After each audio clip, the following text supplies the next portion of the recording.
Olfa Fadel Khalil, je fais le métier de coach professionnel. J'accompagne les personnes, les groupes de personnes, les organisations à faire un point sur leur état actuel au moment de la rencontre, de détecter sur quoi ils ou elles veulent travailler et je fais l'accompagnement en mode coaching. Sinon, je suis passionnée de lecture et de musique. Amis de Tunisie, de France et de Navarre, je suis heureuse de vous recevoir dans ce nouvel épisode de Comme etc.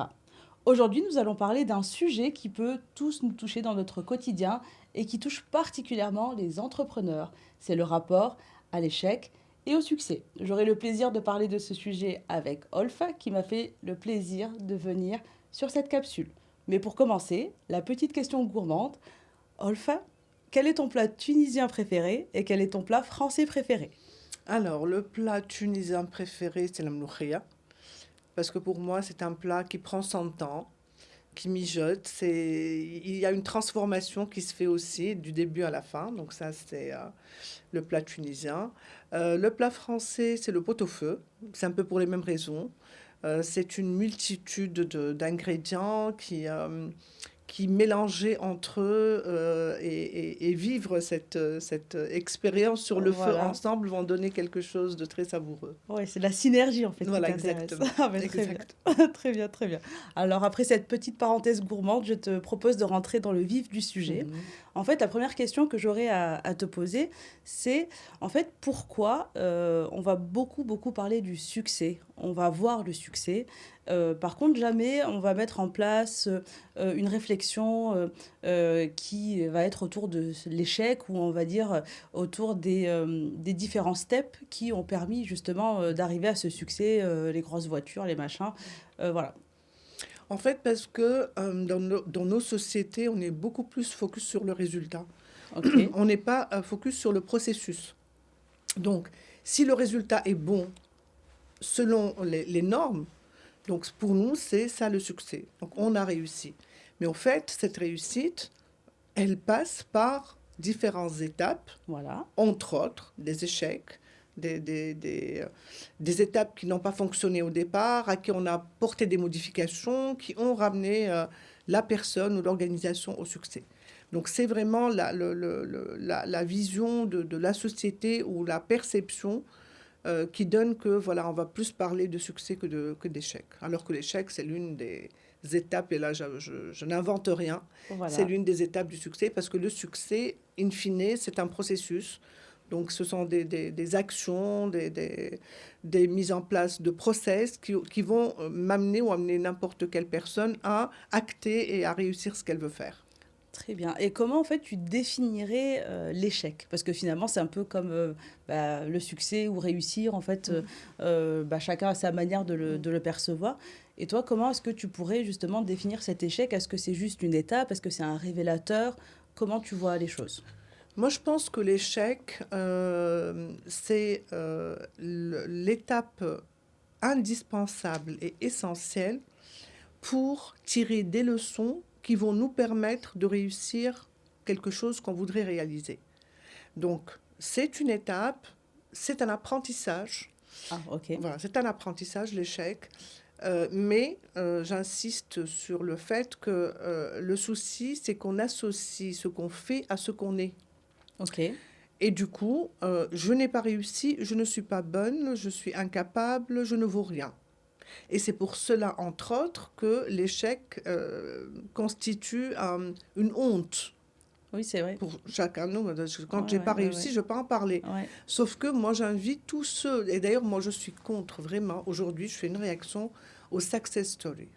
Moi, je Voilà. voudrais un peu qu'on parle des failure stories. Voilà, bah, Des... c'est ce qu'on fait un peu dans cette capsule aussi. On essaie d'aller Exactement. vraiment dans le sans filtre parce que c'est vrai que il faut intégrer aussi cette partie. Oui. Ouais. Moi je connais personne qui a pu réaliser ses rêves ou atteindre ses objectifs sans passer par des difficultés. Moi, j'appelle ça une difficulté. Les gens Voilà, appellent ça un échec. Moi, voilà. c'est une difficulté en cours de route. Oui. Et bah du coup, je me permets de te poser la question.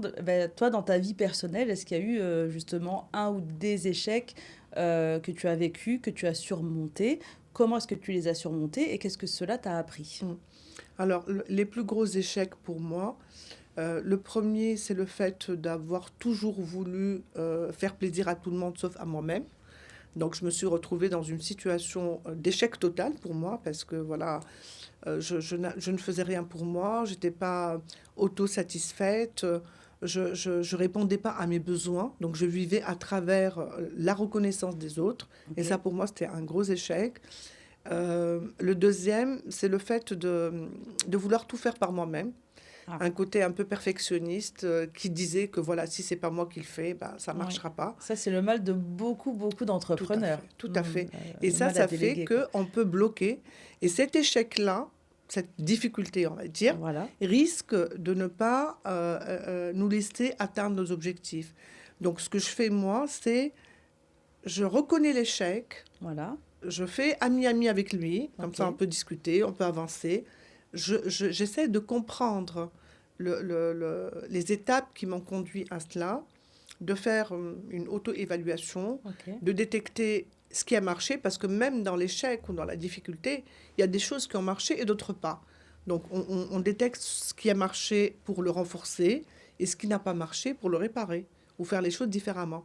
Donc au final, moi, la conclusion que je peux tirer, c'est que si la personne commence à se poser la question de sa responsabilité dans ce qui lui arrive, à Voilà. partir de là, on peut dépasser toutes les difficultés. Mais si on va continuer à dire si j'ai pas réussi, c'est pas moi, c'est l'autre, c'est le pays, c'est la C'est situation ça. Ah bah économique, ça, oui. là on n'avancera pas et là on va rester dans cet échec-là parce qu'on ne se donne pas la possibilité et l'opportunité de changer en nous des choses qui vont nous amener à changer les choses autour de nous. Très bien. Alors, dans ce que j'entends dans ton témoignage, et ce que moi je comprends en fait, et qui me surprend un peu, parce que c'est vrai qu'on a tendance, ben moi-même, hein, en tant Mhm. qu'entrepreneur, parfois je me dis, ah oui, non, ben, les conditions ne sont pas là, ça peut être à cause, je sais pas moi, d'un prestataire, etc. Alors qu'en réalité, j'ai l'impression, en tout cas à t'entendre, que l'échec, ça peut venir aussi d'un mécanisme qui vient aussi d'une petite défaillance qu'on peut avoir, enfin avoir du mal à déléguer, Tout à fait. ne pas savoir dire non. Donc ce que je comprends, c'est que factuellement, ce qu'on va voir comme un échec avec le temps sur une petite action, ça peut venir aussi de nous-mêmes. Ah Et oui. Ah oui. est-ce que toi Alors, tu travailles là-dessus? Et voilà, oui, j'aimerais complètement. que. Alors, autant que il faut reconnaître qu'il y a des choses qui ne sont pas de notre responsabilité. Mhm. Parce que dans un échec ou quelque chose qui n'a pas marché, on va dire, qu'est-ce qui a fait que ça n'ait pas marché? Voilà, Ah, moi, je dis aux personnes, aux organisations, qu'est-ce qui est de toi, qu'est-ce qui est de l'autre? Ce qui est de l'autre, si on a un moyen d'agir dessus, ok. Mais par exemple, un prestataire qui ne nous convient pas, on change de prestataire. voilà, Donc ça, je peux le faire. voilà, Après, s'il y a des choses de l'autre sur lesquelles on n'a pas d'action, on va voilà. laisser ça de côté, on va prendre ça comme des données constantes avec lesquelles on va nous dealer, comment on va faire. Alors, qu'est-ce qui est de moi? Qu'est-ce que je peux faire, moi, pour avancer, pour dépasser? Ok, Et là, c'est le gros nœud, on va dire, parce que quand il y a un échec ou une difficulté, on va se remettre en question, on va remettre en question sa valeur. c'est ça. Et à partir de là, c'est difficile de se dire je suis capable de changer les choses parce que pour moi, je suis nulle, je suis incapable, j'ai pas réussi. Donc je ne peux rien faire. Mais si je me dis OK, ça n'a pas marché, qu'est-ce que j'aurais pu faire de différent? Qu'est-ce que je peux faire de mieux pour que ça aille? Donc pour moi, même si 80%, allez, on va dire 90% ne dépend pas de moi, l'idée c'est de centrer sur ce qui dépend de moi, faire un travail, changer de process, de procédure, changer de méthode Ok, pour aller de l'avant. Donc c'est moi l'acteur principal de ce qui se passe dans ma vie. Moi je dis c'est moi la héroïne de ma vie, c'est pas oui, les autres. oui, oui. Donc si les choses ne fonctionnent pas et que moi je suis l'acteur principal, bah, je vais changer les choses pour que ça aille mieux. Très bien. Et alors, ça m'amène vers une autre question, parce qu'en fait, on va voir que bah, face à l'échec, face à une même situation, il va y avoir des entrepreneurs, parce que moi je fais vraiment le focus entrepreneur, des entrepreneurs qui vont vraiment vivre ça comme un tremplin, qui vont dire, ah ben voilà, là ça n'a pas marché, mais je vais trouver d'autres Mm. idées. Et pour une même situation, il va y avoir celui qui va se figer, qui va justement rester à essayer de comprendre, mais qui va s'arrêter là. Et il y a même des gens qui vont aller jusqu'à abandonner, quoi. Mm. Donc, quelle est la différence entre ces trois types de personnes face à une même situation? Alors, d'après moi, la différence, c'est dans l'analyse de la situation. Ok, C'est-à-dire qu'il y a des personnes qui vont dire, ça n'a pas marché, je ne vaux rien. ok, Et là, c'est le blocage. Il y a des gens qui vont dire, ça n'a pas marché, qu'est-ce que je peux faire de mieux pour que ça change, pour que ça s'améliore. Et l'idée, c'est de comprendre que c'est ce que j'ai fait qui n'a pas marché. C'est pas moi qui ne suis pas bien. voilà. Donc, ce que j'ai fait n'a pas marché. Je suis entrepreneur, j'ai fait quelque chose, j'essaie d'avancer, j'arrive pas. Donc, j'arrête et je dis, OK, ça n'a pas marché, pourquoi? Encore une fois, c'est des questions qu'on se pose. Et c'est mon métier, d'ailleurs, avec les entrepreneurs, c'est de Voilà. leur dire, il me dit, non, non, ça marchera pas parce que de toute façon, la situation ne me permet pas. Je suis, par exemple, dans une région où il n'y a pas accès au financement, où il n'y a pas accès à la Ok. technologie. Je dis, OK, est-ce que la question, c'est de se poser la question, est-ce qu'il n'y a personne dans ces conditions qui a réussi? Si, il y en a qui ont réussi. Mais qu'est-ce qu'ils ont fait? C'est que moi, je n'ai pas fait assez de travail, je ne me suis pas approfondi assez Ok. ou je me suis pas donné l'occasion Mhm. de voir autre chose. Parce qu'en fait, qu'est-ce qui se passe? Encore une fois, pour comprendre le process. Voilà. Il y a des gens, quand ça ne marche pas, ils vont rester sur le pourquoi. Pourquoi ça n'a pas marché? Oui. Pourquoi? Bon. Et là, il va y avoir de la procrastination. D'accord. Comme c'est dur, donc je vais dire, bah, ça n'a pas marché parce que. Moi, je dis à mes clients, je dis, OK, maintenant que tu n'as pas réussi à trouver le pourquoi, va vers le comment. Ok. On ne sait pas pourquoi, Donc là, c'est un super outil, en voilà. fait. Comment je peux faire différent? Comment je peux réussir? Qu'est-ce que je peux changer? Donc, je vais me projeter dans de l'action. Ok. Une fois qu'on enclenche le travail et qu'on avance, là, on s'arrête pour se dire, OK, maintenant, je peux aller voir qu'est-ce qui n'a pas marché. Parce que ça y est, j'ai enclenché la roue. Parce que D'accord. sinon, on va rester voilà, pourquoi? Non, c'est pas moi, Voilà. c'est l'autre. Oui, lui, il a réussi parce qu'il a des connaissances. Lui, il a réussi parce que, bon, il a eu de la chance. Pour revenir à l'histoire de la chance, moi, je dis, et j'ai vu une vidéo il y a je sais pas, une quinzaine d'années Voilà. d'un professeur universitaire qui dit que la chance, c'est une compétence Ok. qu'on développe. Ok. Ça vient pas tout seul.